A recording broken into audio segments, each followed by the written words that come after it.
NTE has just aired their version 1.1 livestream and there's a lot of content, so let's get right into it. Firstly, there's a new area coming out, Sunward Island, which seems to be a mix between a rural and resort island that you reach by boat. And with the new story quest of citizens getting replaced by people who look identical but act differently, this seems to be a very deliberate nod to the anime Summertime Rendering, where shadows replace citizens on a remote island to appease their god, which feels very mirrored to the imagery that we see in the preview.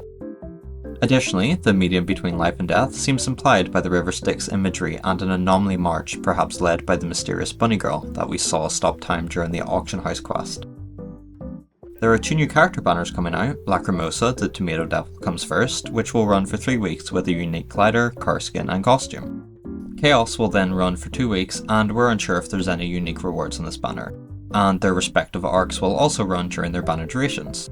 Lacrimosa copies enemy movements, once again seeming like a nod to the overarching story of people getting abducted and replaced, and will also appear around tomato jelly vending machines and random locations, half asleep.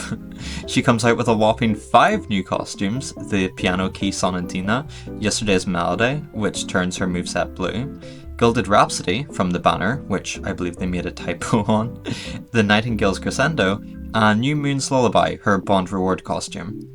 Chaos uses guns and a scythe, where he can control a thick fog to shapeshift into whatever he wants, typically a hound, and this will allow players to use it as their own teleport waypoint. He also comes out with 2 costumes, Clear Skies and Never Skip, his Bond reward. He is also the first male character to have a move in Bond feature, where you can hold his hand and other interactions that you usually could with the female characters. However, you won't be able to have a male and female companion in the same house, and I imagine this is just a logistic issue where they apply interaction types on a house basis rather than character basis, so they might be fixing that. While Lacrimosa will have chance encounters, also known as dates, we're still not sure if Chaos will have any though, so he's not definitively romanceable, at least not in the same way that she is. They've also optimized some older models, including Zankou, and unfortunately, as you may have noticed, they removed Chaos's mask. Why? This new update also comes out with a bunch of new features and additions, including the location anomaly, Corridor of Echoes, which will have new enemies, and I speculate the story to be tied to a realm where the river Styx imagery has been repeated again. The Bagel app, which is an in-game social media platform that allows you to post, like, follow, and bookmark other users' posts as well, which are pushed by a real algorithm, and this is prompting milestone rewards which can be redeemed in the Bagel shop for in-game rewards. There's also new prison content where you can fight the Tornado Gang as a boss with new combat mechanics, which is Fight Club and WWE vibes. This will also become a new city stamina activity, literally titled Fight Club, where you can play solo or multiplayer for parties up to 4. There's also a new underground circuit mode being added to the racing minigame, where 6 players can get random cars and use all different sorts of weapons from weapon crates, such as guns, rocket launchers and missiles. Slowly but surely turn into Mario Kart. And it appears to be a team or player deathmatch, which I am personally very excited about.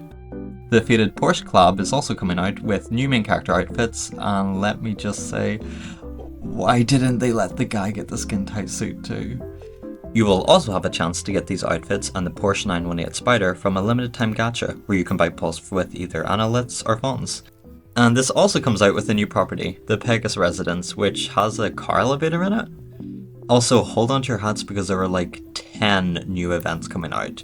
A bacon event, the underground racing circuit, a travel log for the new island, the Long Dream, a new Beyond the Rails challenge, a Fonz Rush where you can get double Fonz during the time, a Pixel Rush where you can get double drops during the time, Hunter's Crumble, which might be a tour mode or a challenge mode, a fight championship, and an anomaly pilgrimage for the Debt Collector boss that we fought in the last story, as well as a new high-risk mission, the Mist Pursuit, a daily login event that gives you 10 premium pulls for free, and a gift pack with a bunch of free goodies. There's also 3 new redemption codes, so make sure to redeem these now while we're on the topic. Finally, a bunch of smaller additions, and I won't list them all, so you can pause to read, but yeah, there's a lot. And with NTE coming to Steam, the Epic Games Store, the Samsung Galaxy Store, and collabing with Nvidia's GeForce Cloud, that's all the new stuff coming out in version 1.1. Insane, right? So if you enjoyed this video, please subscribe and I'll see you in the next one. Bye!